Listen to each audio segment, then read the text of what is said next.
Performance management identifies the work that individuals need to do to be effective and contribute to the mission and objectives of the organization. The process should also encourage, measure, and evaluate job performance so that improvements can be made. Finally, it seeks to communicate, improve, and reward performance. Performance management is a series of activities designed to ensure that the organization gets the performance it needs from its employees. The performance management process starts by identifying the goals an organization should accomplish to remain competitive and profitable. Managers then identify how they and their employees can support these objectives by successfully completing work. Of course, the sum of the work completed in all jobs should advance the strategic plan of the organization. At a minimum, performance management should do the following 4 things: make clear what the organization expects, document performance for personnel records, identify areas of success and needed development, and provide performance information to employees. Performance appraisal is the process of determining how well employees do their jobs relative to a standard and communicating that information to them. This tool is a key part of performance management because it helps employees improve their job performance. Successful performance management allows managers to prepare employees for work by focusing on the most important components of their jobs. This is often done by using evaluations to identify the level of performance and then providing feedback about how work can be improved. One report suggests that while 86% of firms actively use performance management, around 70% of those surveyed thought that the process was not positive, and 29% believed that it was unfair. A mere 3% of organizations plan to alter their current approaches. Performance management includes activities which ensure that goals are consistently being met in an effective and efficient manner. Performance criteria vary from job to job, but common employee performance measures include the following: quantity of output, quality of output, timeliness of output, presence and attendance on the job, efficiency of work completed, and effectiveness of work completed. Specific job duties from a job description should identify the important elements of a given job. Trait-based information identifies a character trait of an employee, such as attitude, initiative, or creativity that may or may not be job-related. For example, conscientiousness is often found to be a trait that's an important determinant of job performance. Behavior-based information focuses on specific behaviors that lead to job success. Behavioral information can specify the behaviors management expects employees to exhibit.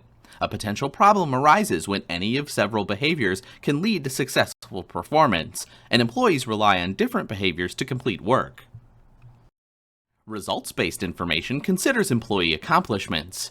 For jobs in which measurement is easy and obvious, the results-based approach works well. Performance measures can be viewed as objective or subjective. The objective measures can be observed. For example, the number of dinner specials sold or the number of tables served can be counted, which makes them objective performance metrics.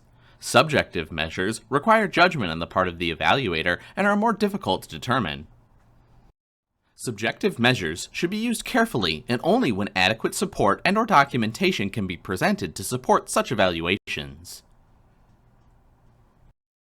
Performance standards define the expected levels of employee performance. Performance standards should be established before work is performed because they define the level of satisfactory job performance. Well-defined standards ensure that everyone involved knows the performance expectations. Both numerical and non-numerical standards can be established. Sales quotas and production output are familiar numerical performance standards. A standard of performance can also be measured with non-numerical criteria. Assessing whether someone has met a performance standard, especially a non-numerical one, can be difficult, but it can be done. To make sure performance standards are applied uniformly, many organizations calibrate performances. Calibrating is often a group review conducted by managers to discuss the reasons behind each employee's rating. Ratings can be adjusted up or down by the group to ensure that they reflect similar performance standards. This process can increase inter-relator reliability. Performance appraisal is the process of determining how well employees do in their jobs relative to a standard and communicating that information to them. This tool is a key part of performance management because it helps employees improve their job performance. They are often viewed as a critical element of any performance management approach. Several terms can be used when referring to performance appraisals. These include employee rating, employee evaluation, performance review, performance evaluation, and results appraisal. Performance appraisals are widely used for administering wages and salaries and identifying individual employee strengths and weaknesses. Most U.S. employers use performance appraisals for office, professional, technical, supervisory, middle management, and non-union production workers, and there are many reasons for its widespread use. When designed well, performance appraisals can highlight and address many work-related issues, and by communicating a positive roadmap to employees, poor performance can often be successfully improved. Regardless of whether the feedback is positive or negative, employees benefit from this information because it helps them determine how to improve their job performance. In addition, appraisals can provide justification for many personnel actions such as promotions, pay raises, or terminations. It is therefore important that managers be honest and objective in their appraisals of performance and to ensure that employees understand that the process is intended to help them. But there are several challenges associated with performance appraisals. For instance, ratings might not be adequately reflective of actual job performance exhibited by employees because of a rater bias, misperceptions, or failures to watch employees work. Despite these challenges, having no formal performance appraisal can weaken discipline in an organization and harm an employee's ability to improve. Performance appraisal is the process of determining how well employees do their jobs relative to a standard and communicating that information to them. Organizations generally use performance appraisals in two potentially conflicting ways. One use is to provide a measure of performance for consideration in making pay and other administrative decisions about employees. This administrative role often creates stress for the managers doing the appraisals and the employees being evaluated because the rater is placed in the role of the judge. The other use focuses on the development of individuals. In this role, the manager acts more as a counselor and a coach rather than a judge. The developmental performance appraisal emphasizes current training and development needs, as well as planning employees' future opportunities and career directions. Three administrative uses of performance appraisal impact managers and employees the most. First, making pay adjustments. Second, making job placement decisions on promotions, transfers, or demotions. And third and finally, choosing employee disciplinary actions up to and including termination of employment. A performance appraisal system is often the link between employee job performance and the additional pay and rewards they can receive. Performance-based compensation reinforces the idea that pay raises are based on performance accomplishments instead of length of service, or as part of automatic percentage raises granted to all employees. In pay-for-performance compensation systems, managers evaluate the performance of individuals and make compensation recommendations. If any part of the appraisal process fails, better performing employees may not receive larger pay increases, and that can result in perceived inequities in compensation. Employers are generally interested in the administrative uses of performance appraisals because the assessments and decisions made in these evaluations affect promotions, terminations, layoffs, and transfer assignments. Personnel actions based on performance appraisals must therefore be adequately documented to avoid legal concerns.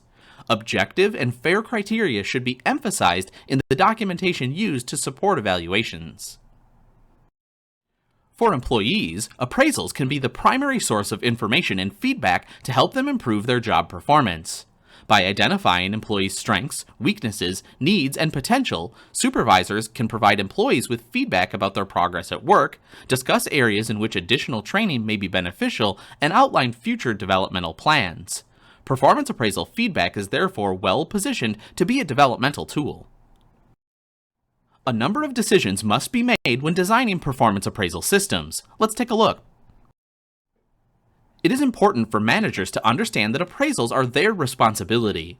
Through the performance process, good employee performance can be made even better, poor employee performance can be improved, and poor performers can be removed from the organization. Performance appraisal must not simply be an HR requirement, but should also be an important management process because guiding employees' performance is among the most important responsibilities of being a manager. Performance appraisals can occur in two ways, informally or systematically. A supervisor conducts an informal appraisal whenever necessary. The day-to-day working relationship between a manager and an employee offers an opportunity for the evaluation of individual performance. A manager communicates this evaluation through various conversations on the job or on-the-spot discussions of specific occurrences. Although such informal feedback is useful and necessary, it should not replace a formal performance appraisal. Frequent informal feedback to employees can prevent surprises during that performance review. A systematic appraisal occurs when the contact between the manager and employee is formal, and a system is in place to report managerial impressions and observations of employee performance. This approach to appraisals is quite common. Systematic appraisals feature a regular time interval, which distinguishes them from informal appraisals. Both employees and managers know that performance will be reviewed on a regular basis, and they can plan for performance discussions. Most organizations require managers to conduct appraisals once or twice a year, most often annually. Employees commonly receive an appraisal 60 to 90 days after being hired, again at 6 months, and annually thereafter. Organizations can require managers to meet with employees on a regular basis, like quarterly, but if managers and employees want additional discussion, more meetings can be scheduled. Since appraisals are supposed to measure how well employees are doing in their jobs, it may seem unnecessary to emphasize that performance appraisals must be job-related. However, it is important for all evaluations to adequately reflect the nature of the work performed. Performance appraisal is the process of determining how well employees do their job relative to a standard and communicating that information to them. This tool is a key part of performance management because it helps employees improve their job performance. Possible rating situations include the following: supervisors rating their employees, employees rating their supervisors, team members rating each other, employees rating themselves, outside sources rating employees, and a variety of parties providing multi-source or 360-degree feedback. The most widely used means of rating employees is based on the assumption that the immediate supervisor is the person most qualified to evaluate the employee's performance realistically and fairly. A number of organizations ask employees to rate the performance of their immediate managers. Asking employees to rate managers provides three primary advantages. First, in the critical manager-employee relationships, employee ratings can be quite useful for identifying competent managers. The rating of leaders by combat soldiers is one example of such use. Second, this type of rating program can help make a manager more responsive to employees. This advantage can quickly become a disadvantage if the manager focuses on being too nice rather than on managing. People who are pleasant but have few other relevant qualifications may not be good managers in many situations. Finally, employee appraisals can contribute to career development efforts for managers by identifying areas for growth. A major disadvantage of asking employees to rate managers is the negative reaction some may have when being evaluated by their subordinates. Also, the fear of reprisal may be too great for employees to give realistic ratings. This may prompt workers to rate their managers based solely on the way they are treated rather than on critical job requirements. Consequently, using these ratings for developmental purposes may be beneficial, but using them for administrative purposes may not be advisable. Having employees and team members rate each other is another important type of appraisal. Peer and team ratings are especially useful when supervisors don't have the opportunity to observe each employee working, but group members do. A self-appraisal can be effective in many situations. As a self-development tool, it requires employees to think about their strengths and weaknesses and to set goals for improvement. Employees working in isolation or possessing unique skills may be particularly suited for self-ratings because they are the only ones qualified to rate themselves. Strong performance appraisal helps to improve employee and organizational performance. Multi-source feedback recognizes that for many jobs, employee performance is multidimensional and crosses departmental, organizational, and even national boundaries. Therefore, information is needed from many sources to adequately and fairly evaluate an incumbent's job performance. The major purpose of 360-degree feedback is not to increase uniformity by soliciting like-minded views. Instead, it is designed to capture evaluations of the employee's different roles to provide richer feedback during an evaluation. Significant administrative time and paperwork are required to request, obtain, and summarize feedback from multiple raters. Using electronic systems for information gathering can greatly reduce the administrative demands of multi-source ratings and increase the effectiveness in the process. As originally designed and used, multi-source feedback focuses on the use of appraisals for the development of individuals. Conflict resolution skills, decision-making abilities, team effectiveness, communication skills, managerial styles, and technical capabilities are just some of the performance areas that can be evaluated. The manager remains the focal point in multi-source feedback approaches, both to receive the feedback initially and to follow up with employees to provide an overview of the information provided. The popularity of 360-degree feedback systems has led to the results being used for compensation, promotion, termination, and other administrative decisions. When using 360-degree feedback for these administrative purposes, managers must anticipate several potential problems. Differences among raters can present a challenge, especially when using 360-degree ratings for discipline or pay decisions. Bias can just as easily be rooted in customers, subordinates, and peers as well as a boss, and the lack of accountability for these sources can affect the ratings. Inflation of ratings is common when the sources know that their input will affect someone's pay or career. Also, issues of confidentiality have led to lawsuits. Research on multi-source feedback has revealed both positives and negatives. More variability than expected may be seen in the ratings given the different sources. Thus, supervisor ratings may need to carry more weight than peer or subordinate input to resolve the differences. One concern is that peers who rate poor-performing coworkers tend to inflate the ratings so that the peers themselves can get higher overall evaluation results in return. Organizations should consider using multi-source feedback primarily as a developmental tool to enhance future job performance, rather than using these appraisals for administrative decisions. Rating scales are used in performance management systems to indicate an employee's level of performance or achievement. The graphic rating scale allows the rater to mark an employee's performance on a continuum indicating low to high levels of a particular characteristic. Because of the straightforwardness of the process, graphic rating scales are common in performance evaluations. Three aspects of performance can be appraised using graphic rating scales: descriptive categories, such as the quantity of work, attendance, and dependability; job duties, taken from the job description; and behavioral dimensions, such as decision-making, employee development, and communication effectiveness. How well employees meet established standards is often expressed either numerically, like 5, 4, 3, 2, 1, or verbally, like outstanding, meet standards, or below standards.